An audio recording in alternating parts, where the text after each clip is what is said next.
July 1969, you're probably an ex-test pilot with a Boy Scout badge for spitting in the face of death, and on that day you find yourself at Kennedy Space Center, wearing a spacesuit and about to board a strange machine. The machine is called the Saturn V rocket and is about 3 blue whales high, weighs about as much as 35 737s, and very shortly, 1 million liters of liquid oxygen are going to mix with 700,000 liters of kerosene, and the machine is going to go brrrr and quite possibly kill you dead. So you hop in with your 2 other mates, strap up, and try to ignore the fact that you're about to ride the explosive equivalent of 400 tons of TNT up into the sky on the back of 7.5 million pounds of thrust. And sure enough, a system of valves open below you, mixing the liquid oxygen and kerosene, and are ignited. The cabin rocks left to right with the guidance computer gimballing the 5 gigantic F1 engines 300 feet below you, desperately trying to stop you smashing into the launch tower. You are squashed back into your seat 4 times your normal weight. By 9:35 a.m., you're 42 miles high, riding 5% of America's federal budget into the morning sky. By 9:44 a.m., the first 2 stages of the rocket are jettisoned and you're 118 miles high. By 12:22 p.m., you're in orbit, going at 24,000 miles an hour, or if you prefer, speeding around the Earth at about 17 times faster than a bullet. By 12:49, you get the word you'll go for translunar injection. A few minutes of engine burn later, and you're now headed out of Earth orbit. You blow the bolts, connecting the 2 sections of your rocket ship, separating your module from the lunar module, spin them around, and dock again. The Earth begins to recede behind you.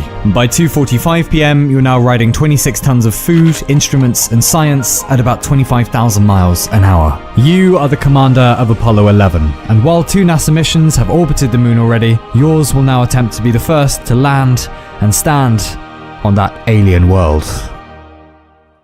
Fun fact, peeing in zero gravity is a nightmare. To counteract this, since all Apollo astronauts were men, engineers developed a system whereby one would urinate into a condom attached to a hose. The condom sizes came in small, medium, and large. Legend has it that some astronauts were choosing the large size based on pride, and some were making a mess because it wasn't the right size. Allegedly, NASA opted to rename the sizes extra large, immense, and unbelievable.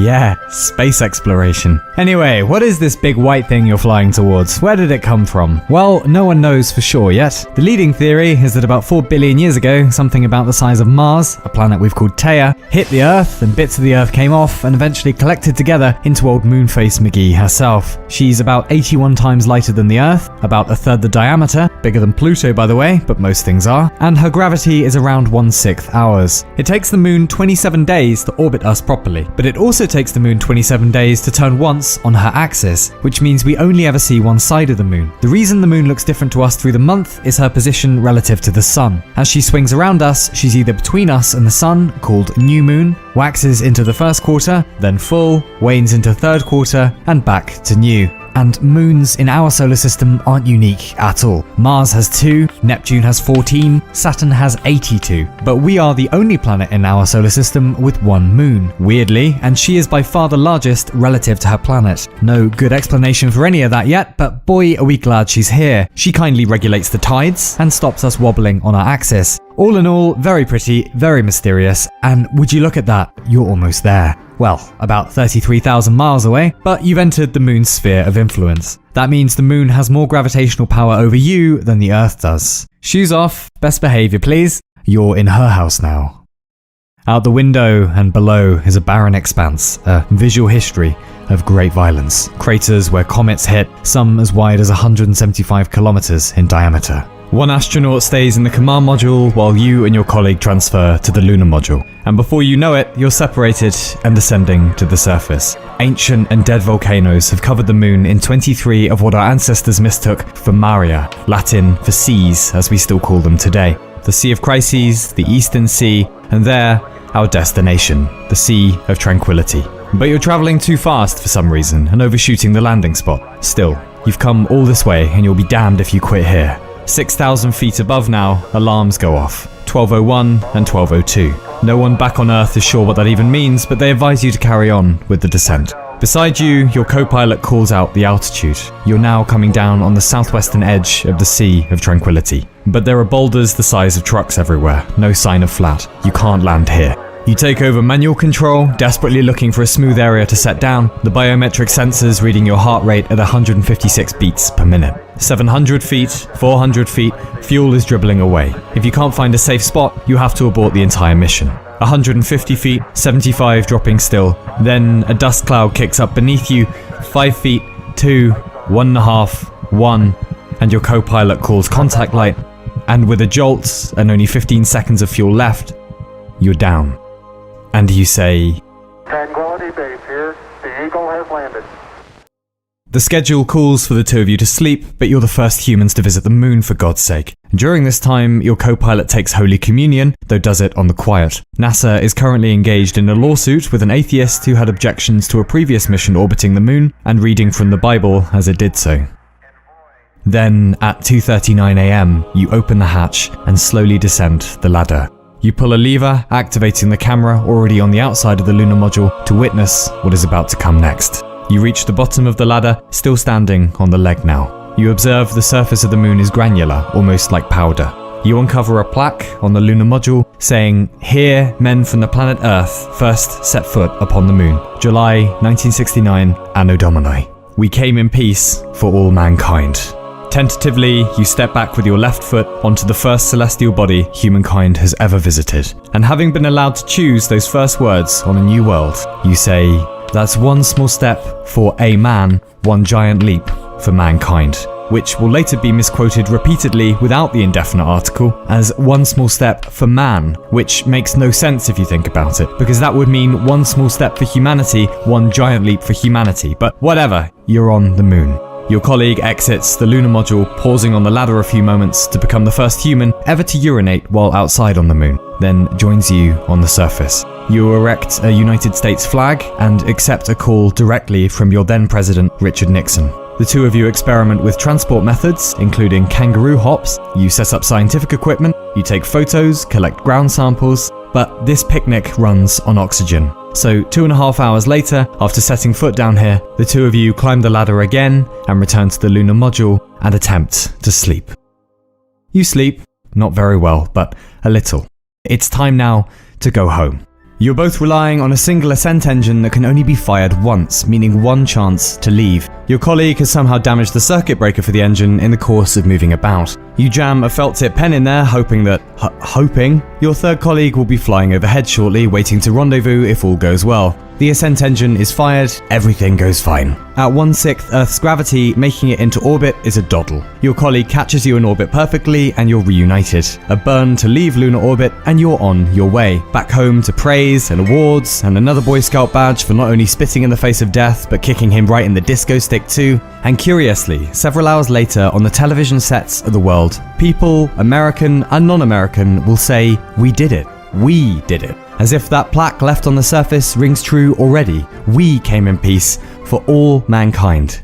And during your 3-day journey back to Earth, perhaps you'll wonder when we'll come back to the moon. In 4 months, actually. Then 5 months later, but that doesn't go so well. 9 months later, that time goes fine. 6 months later, 9 months, and then the last mission 8 months later. And as much as it might surprise you to hear, for the next half-century, humans will never leave Earth orbit again. Oh, there'll be shuttles and space stations, horrific disasters, collaboration, but all from the tether of Earth's gravity. For us in the future though, things might finally be about to change. Firstly, NASA have committed themselves to returning to the moon with humans by 2024 as of today, and they've been busy bees designing the Space Launch System to launch in 2021. It could get us back to the moon easy. But now we have commercial projects taking off. SpaceX, Blue Origin, Boeing, all of them vying to get us back on the lunar surface. Things are occurring. Obviously, going back to the moon for science is attractive, but science probably won't be enough to keep us there because cha-ching ching, etc. There are plenty of resources for mining on the moon. Gold, platinum, yada yada, and rather more unique, helium-3, an isotope useful for nuclear fusion.